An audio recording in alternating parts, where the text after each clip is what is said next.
এখন আমরা একটা কনসেপ্ট দেখি, তা হলো dynamic loading. So dynamic loading কী জিনিস, যে routine is not loaded until it is called, মানে for better memory utilisation or better memory optimisation আমরা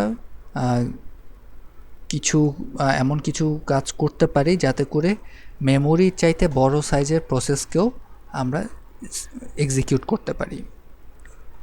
ব্যাপারটা কীরকম, for example if this is my memory এবং আমার একটা প্রসেস আছে P1। এখন আমি চিন্তা করলাম যে হচ্ছে আমার মেমোরিতে একটা সাইজ আছে, তাই না, মেমোরির একটা ফিক্সড সাইজ আছে, এর চেয়ে বেশি ডেটা আমার মেমোরিতে রাখা সম্ভব না, মেইন মেমোরিতে বা প্রাইমারি মেমোরিতে রাখা সম্ভব না। কিন্তু P1 আমি মনে করি আর একটু বড় সাইজের প্রসেস, তাহলে তখন আমরা কিভাবে P1কে এক্সিকিউট করব? P1 টোটালটাকে আমরা লোড, নর্মাল সিস্টেমে যেটা হয়, নর্মাল লোডিং যেটা হয় সেটা হচ্ছে এই P1-এর যত ডেটা আছে, যা যা দরকার, each and everything is loaded at the same time in the memory. তারপরে মেমোরি থেকে এটা প্রসেসটাকে এক্সিকিউট করে।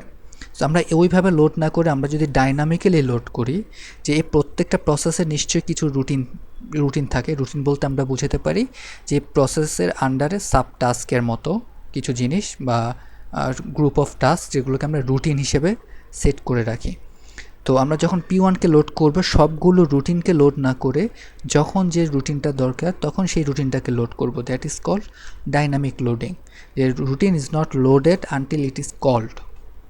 বেটার মেমোরি স্পেস ইউটিলাইজেশন হয় এবং আনইউজড রুটিন নেভার লোডেড, মানে কোনো একটা প্রসেসের যে আনইউজড যে রুটিন আছে সেটা কখনোই তাহলে লোড হবে না। সো ওই এক্সট্রা মেমোরি যেটা আগে সে দখল করে রাখতো ওইটা আর হচ্ছে না।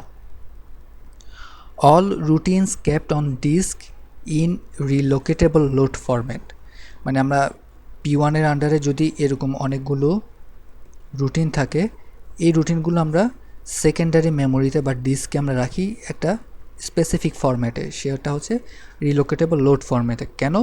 যাতে করে P1 যখন এখান থেকে কল করবে ওই স্পেসিফিক রুটিনটা লোড হয়ে যায়। So useful when large amount of code are needed to handle infrequently occurring cases.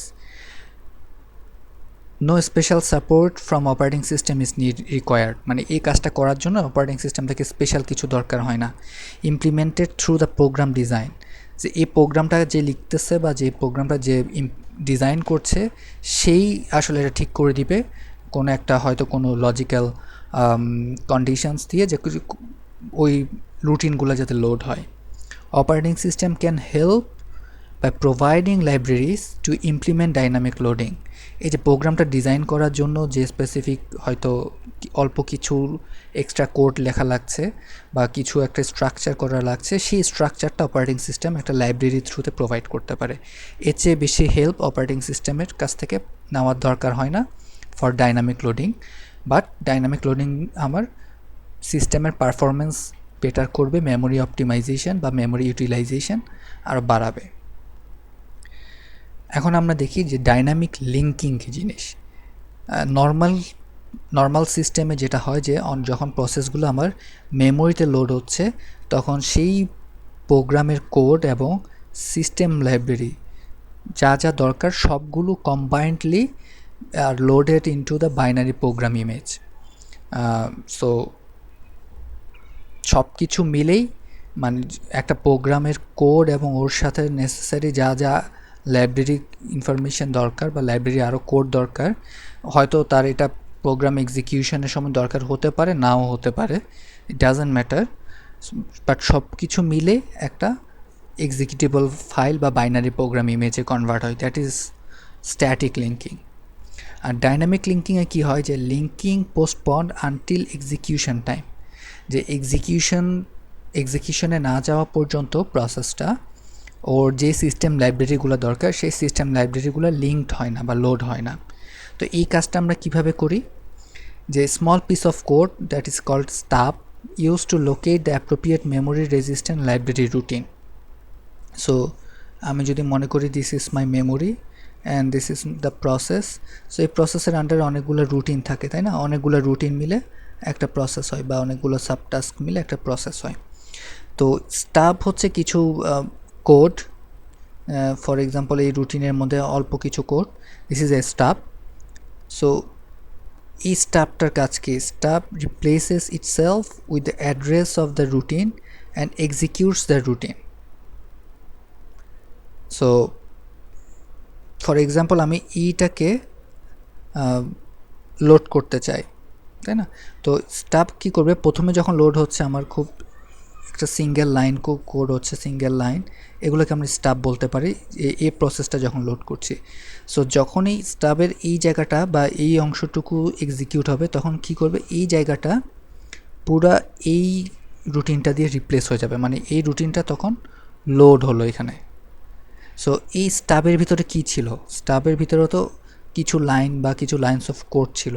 ওই লাইন্স অফ কোডগুলো হচ্ছে রিপ্রেজেন্ট করে যে এই কাজটা করার জন্য যে রুটিনটা দরকার বা যে লাইব্রেরি ফাংশনগুলো দরকার সেগুলো কোথায় আছে।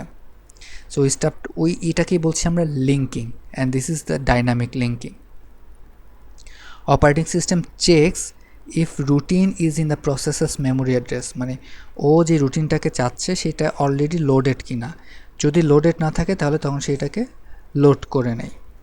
If it is not in the address space, then it is added to the address space. Dynamic linking is particularly useful for library, যখন আমার অনেকগুলো লাইব্রেরি ইউজ করতে হয়। সো লাইব্রেরির আন্ডারে আমরা জানি অনেকগুলো ফাংশন থাকে, তাই না? অনেক ফাংশন অ্যান্ড ফিচার্স থাকে।